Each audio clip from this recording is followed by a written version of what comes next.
Invincible Season 3 has just ended, and let me tell you what, that shit was a banger. Capital Banger. Oh my god. Like, let me just say first off, I know the animation wasn't as good as Season 1 or 2, right? Season 1 had the best animation, probably. Season 2 was definitely my least favorite season out of the three, but Season 3 it has to be my favorite season because narratively, the writing was so superb, y'all. Like, it's almost hard for me to put in words how good the writing was this season. I absolutely loved the narrative. I absolutely loved where the story, took us. Tons of side character development, side character stories that really pull at your heartstrings. We even cut away every now and then to side characters like Omni-Man, Alan, and Battle Beast. But anyway, let's jump right into it. And just like the title says, I will be going over spoilers. So if you do not want to be spoiled, either go watch the season or just leave the video. You know what I mean? All right, so anyway, we're going to start off with pretty much all my favorite things about the season. So first things first, I absolutely loved Cecil's background. His backstory was fucking awesome. It actually reminded me of Inkblot guy, the mask guy from The Watchmen, right? Like when he goes to prison, he's like really small. Everyone's looking at him like he's gonna be a piece of meat, and then he starts running shit, right? That's literally Cecil. Like, they even kind of weirdly look alike. If you ever watched The Watchmen, it's on HBO if you haven't. It's one of the best superhero movies of all time. Go watch it. Inkblot guy, he pretty much looks exactly like Cecil, except he has a full set of hair. And I absolutely loved how Cecil went in that shit, started running business. You know what I mean? Because Cecil's badass. He's probably like the coolest human besides Robot. You know what I mean? Like that's like an actual human, like with pretty much no powers. Because Robot doesn't necessarily have powers. He's just like super smart, and he has like the Neuralink things with all of his robots, right? Cecil, on the other hand, he's like Batman in terms, like Batman mixed with Iron Man in terms of like gadgets and shit. Like, he's got every gadget in the book. You know what I mean? And you can tell, like, they're sticking true to, like, from season 1, Cecil had so many weapons, so many options to use against Omni-Man when they fought. So there's a moment where Invincible and Cecil pretty much get into, like, a scrap, like an altercation, right? Because Invincible doesn't want to work for Cecil anymore. He doesn't want Cecil to come around his family ever again. He's like, if you ever come around my family, you ever touch my family, you ever look at my family, I'll kill you. We are done. I'm not talking. We're not talking. We're not on business base anymore, right? So before he says that, they have like this altercation. You could tell, like, Cecil is getting desperate because he's running out of, Omni-Man destroyed all of his plan A, B, C, D, E, F, G, all the way down to Z. He's like in Roman numerals right now fighting Invincible, trying to, just pull shit out of his ass to like get away from Invincible, create space, blah, blah, blah, right? You could tell like he doesn't have as much gadgets as he did when, in season 1 when he fought Omni-Man.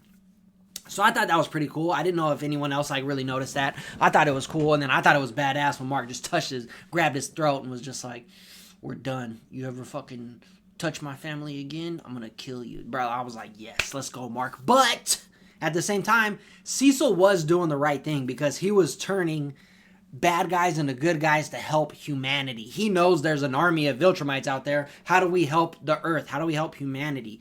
And that's to take, all the strongest beings and turn them into good people to help save the Earth. Even if they're criminals, even if they've killed people, right? And what Mark doesn't understand is he hasn't killed a person, like an innocent person, but the shit that he gets involved with, tons of people die after Mark fights a villain. You know what I mean? There's been so many, like, him and Omni-Man killed so many people when they fought. Like, you can't even, like, I know, Mark, you didn't kill those people, but you've been in situations where innocents have died and you don't even give a fuck because you were focused on surviving, right? So you literally don't talk about it later. You don't come out and do a grand speech for everybody. You don't say sorry. You just move on with your life, and everyone else has to deal with that shit. So, like, Mark was in the wrong in terms of, like, Cecil really wasn't, like, doing anything wrong in a sense, but Mark is so gung-ho about good and evil that he has a hard time seeing like redemption in people or using these people for good, right? And it was like that in season 2. It might have been season 1. My brain's a little foggy on when those like cyborg things started coming, when Cecil hired that dude to make those cyborg things. I'm pretty sure it was season 1, right? So he's always had like a problem like with Cecil doing that, which leads into like the next conflict in the series where Oliver, he's turning into like his own superhero. He wants to be a superhero just like his dad. He loves his dad because he doesn't know the monster side of Omni-Man, right? He was raised in a very short time, like a very, very short time with his father. He like was able to grow up fast and understand who he was and have memories of him, but it was such a short time. He really doesn't understand what Omni-Man did to Earth. And, you know, Mark has to keep reminding him, like, hey, Dad's not a good guy. Like, the symbol you're wearing, that symbol is, you know, a lot of people don't like that symbol. A lot of people died because of that symbol. And, you know, Oliver's like, well, you don't think, like, we could make people change their mind? Like, it's all about redemption, Mark. And Mark's like, listen, bud, this shit's not going to be easy, and it's not going to happen overnight, right? And Oliver was also going out doing his own missions, and you know those two twins, the science twin? Yeah, killed them. Killed both of them.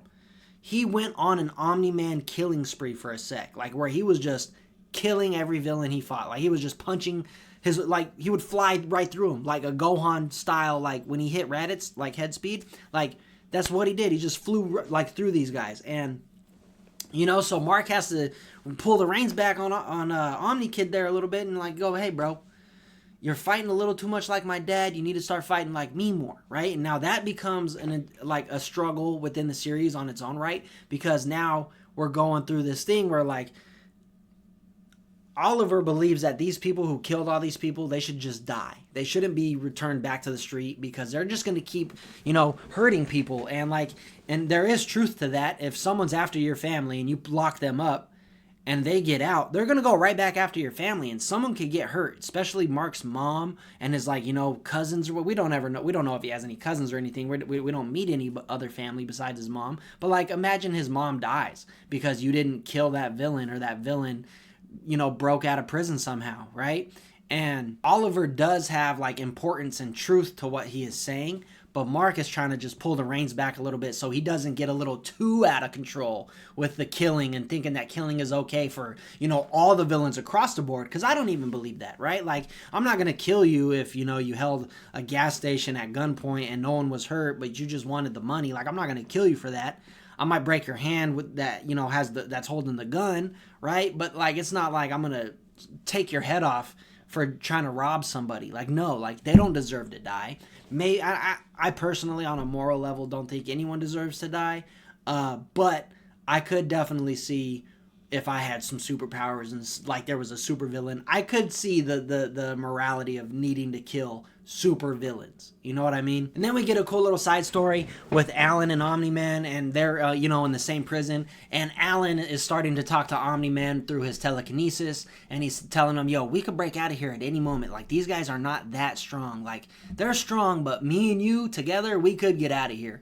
And Omni-Man keeps saying, no, I'm a Viltrumite. I'm going to die a Viltrumite. I'm going to do it by the book. I betrayed the Viltrumites. This is what I get. I am a Viltrumite. This is how we work. I'm not going to go back on my Viltrumite word in terms of, like, totally rebelling, blah, blah, blah, right? Well, that's what he wants you to think, because when Alan starts going, hey, you know what? It's time for me to break out then. He breaks out. He gets captured, but the whole time when he's getting captured and getting his ass beat, he actually is doing it on purpose to get Omni-Man pissed off, because he knows Omni-Man is going to want to escape. He knows Omni-Man is going to help him once he escapes. So he pretended to get his ass beat. Omni-Man breaks out. They break out of the prison. I mean, that's pretty much it from there. Like, I just can't wait for Omni-Man to get back into the mix, because he's got some motherfucking work to do. And when this Viltrumite war breaks out, ooh, it's going to be so sick. And this is around the time where Invincible changes his outfit, right? Because he knows, he was talked to by Cecil about, you know, what I was talking about earlier about, like, bro, you've been in so many situations where, like, you've killed so many people just being around your fights. Like, that kills people just being around you, you know? Like, you didn't kill nobody, but what you do causes major deaths. So, like, your Invincible thing is tied to a lot of deaths too. So Mark went out of his way. He's like, all right, time for an outfit change. I'm gonna revamp my look. I'm gonna be different. And he changes his name, I think, to what, Invincible or some shit like that or something.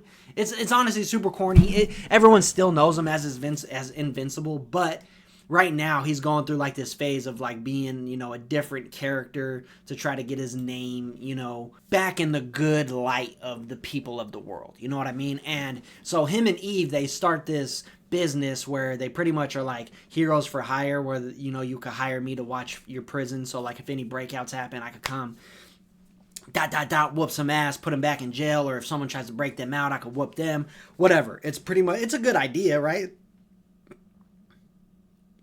It's like a good thought to have. It's almost like insurance. But then they soon realize that it's actually a lot harder than they thought, and that prison that they were trying to protect ends up getting destroyed anyway, and all the prisoners get out because of what I'm going to be talking about here shortly. But prior to that, there's this one guy named Powerplex, right? And now this goes back to, you know, Mark accidentally killing people, and Powerplex's wife and son, oh no, sorry, so it was his sister and I think his nephew or niece, right?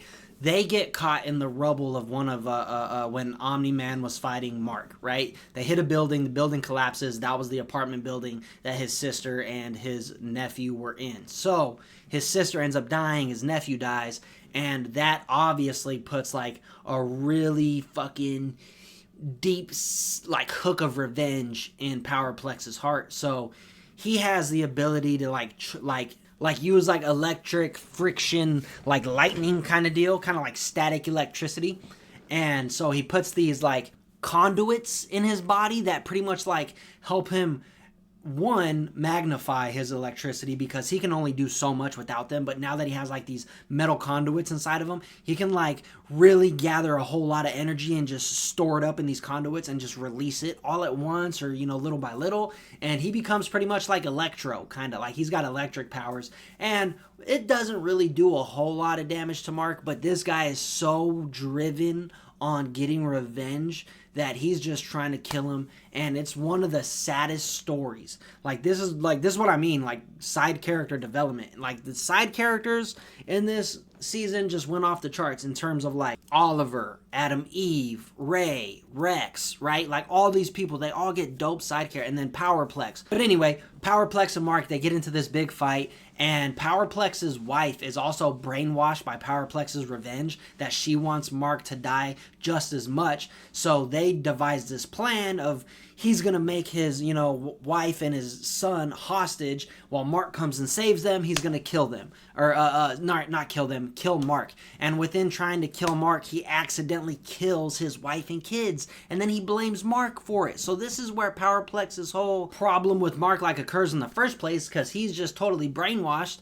that he kills his own family. You know what I mean? So, like, it's just super sad. And then Mark ends up, you know, defeating him and puts him in jail. And yeah, dude, like, it's just one of the saddest stories. And then after that, let me tell you what, after that is the 3 best episodes in Invincible history. The last 3 episodes of the season were completely phenomenal. 10 out of 10 each episode, in my opinion. I thought they were absolutely perfect.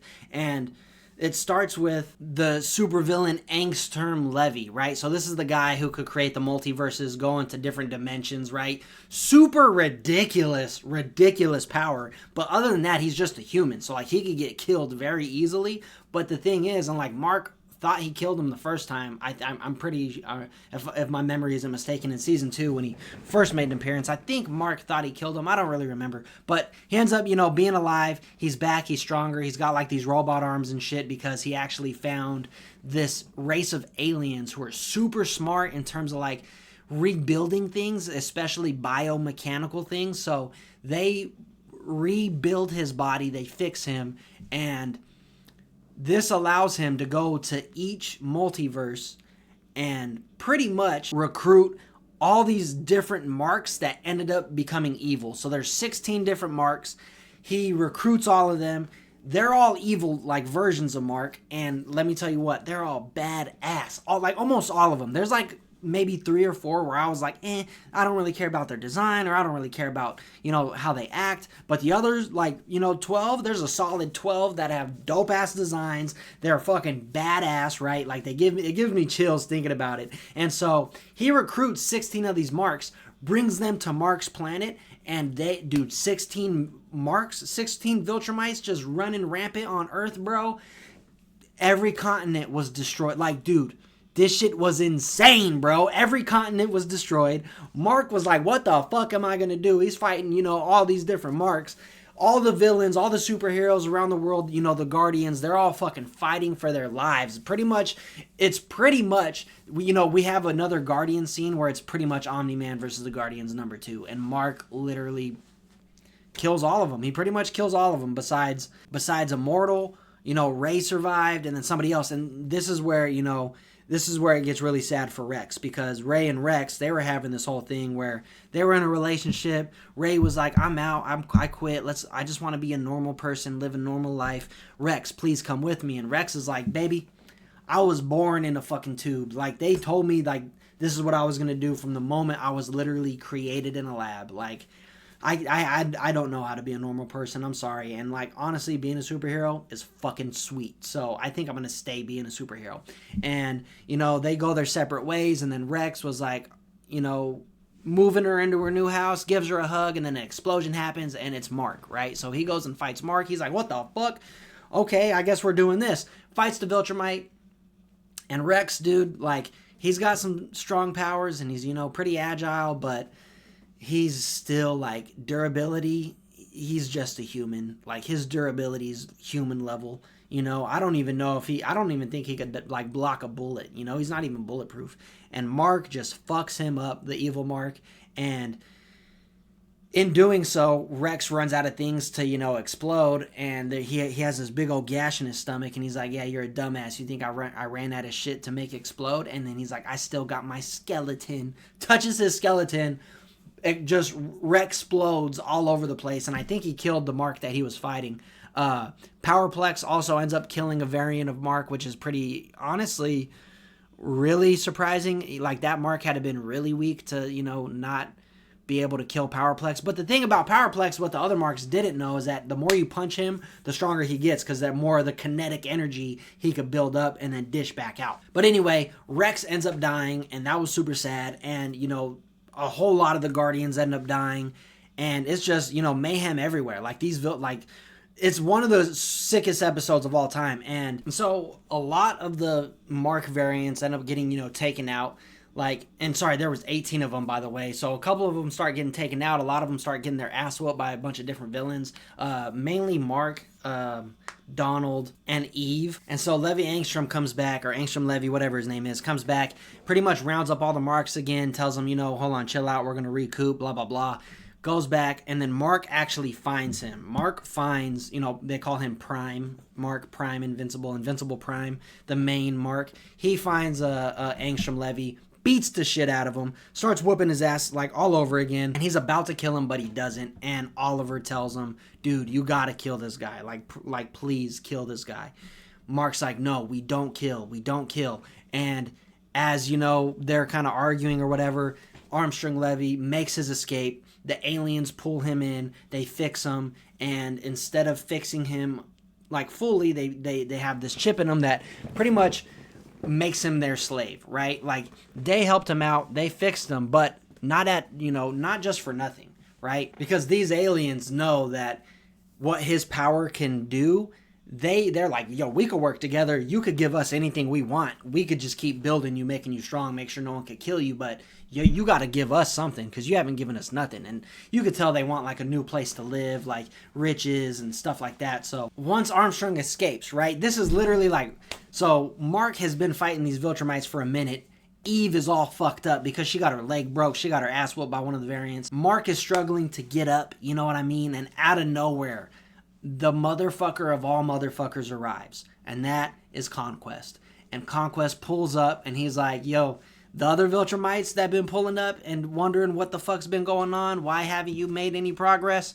That's gonna stop today, because I'm not one of those guys. I'm not the messenger Viltrumite. I'm the fuck you up by any means necessary and take over this planet Viltrumite. Actually, that was the orders. The Viltrumites literally gave him orders to take over Earth at any means necessary. I don't care who you kill. I don't care what you destroy. Take over Earth. And he fucking does. He whoops Invincible's ass for a hot minute. You're watching it the whole time going, oh my god, this is literally Omni-Man 2. And there's so many scenes where you're just like, holy fuck, he's literally Omni-Manning Mark all over again. He takes Mark and just flies through the beach, flies through a bunch of civilians, holding Mark just like Omni-Man did on the train, and just makes him kill a bunch of people just by flying through them. It's so, you feel so bad for Mark, dude. And you're just like, ugh, oh, Conquest, I want you to die. And it's one of the most badass fight scenes of all time. The animation for the last 3 episodes, it was so good. The last 3 episodes, like I said, 10 out of 10. The last episode being one of the best animated show episodes I've ever seen in my life since, the first Omni-Man attack. Like, this fucking episode was so good. And it ends with Mark locking in, dude, because Adam Eve wakes up, from her like mini coma she had fighting one of the variants. She goes out to, help Mark fight Conquest. And, at first it was like she was holding her own, but Conquest is too strong, so this isn't going to end well. But when I mean not end well, you don't think it's going to end that badly. And it takes the worst turn possible, right? And so Eve, she doesn't really know how to use her powers because she has this inhibitor in her brain that you find out at the end of the episode that she can't use her powers to the fullest extent, right?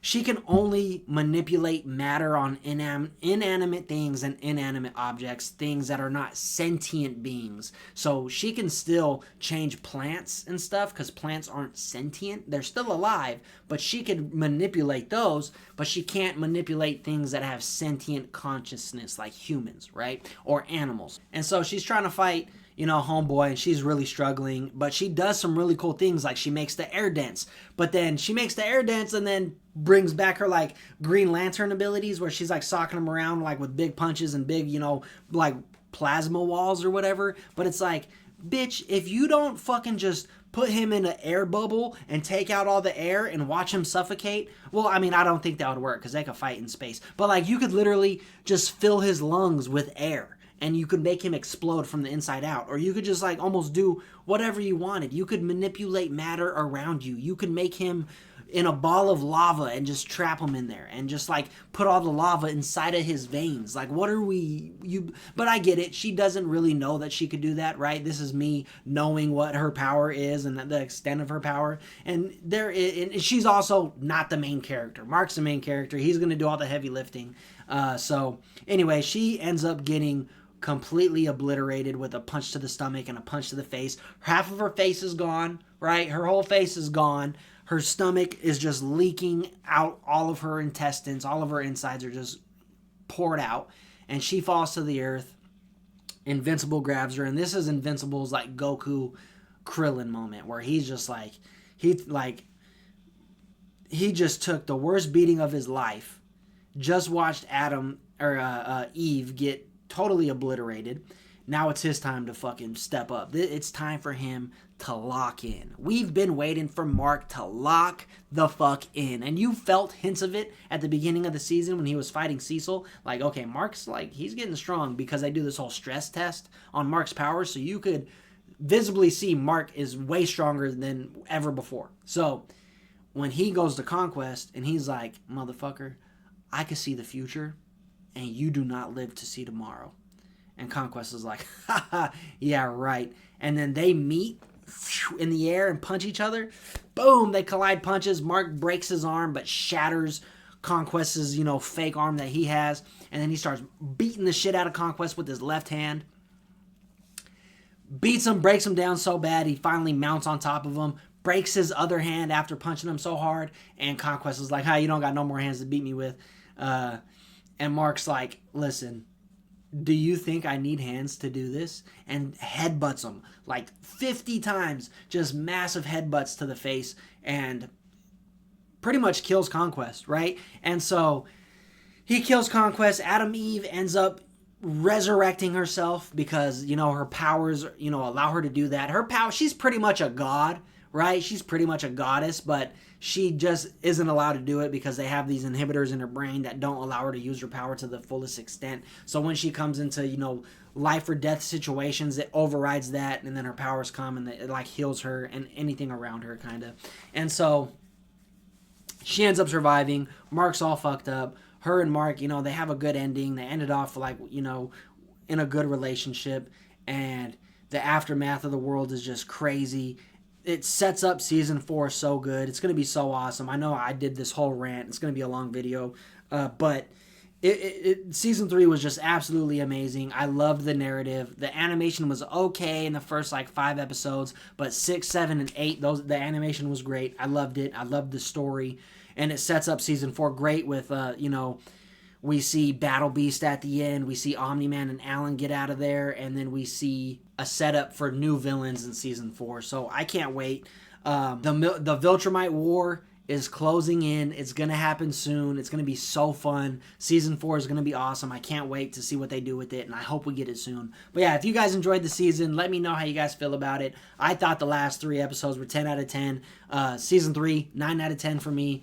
It was a little slow at first, but it picked up gradually as the season went on, and a lot of the times, you know, seasons do the quite opposite. They start off really good, and then they kind of die off, but this one was kind of reversed. It started off good, and then it ended very great. So, yeah, that's my thoughts on Invincible Season 3. I actually loved it, and yeah, peace out. Hope you guys have a good one. Make sure you like, comment, and subscribe to the video. I will see you in the future.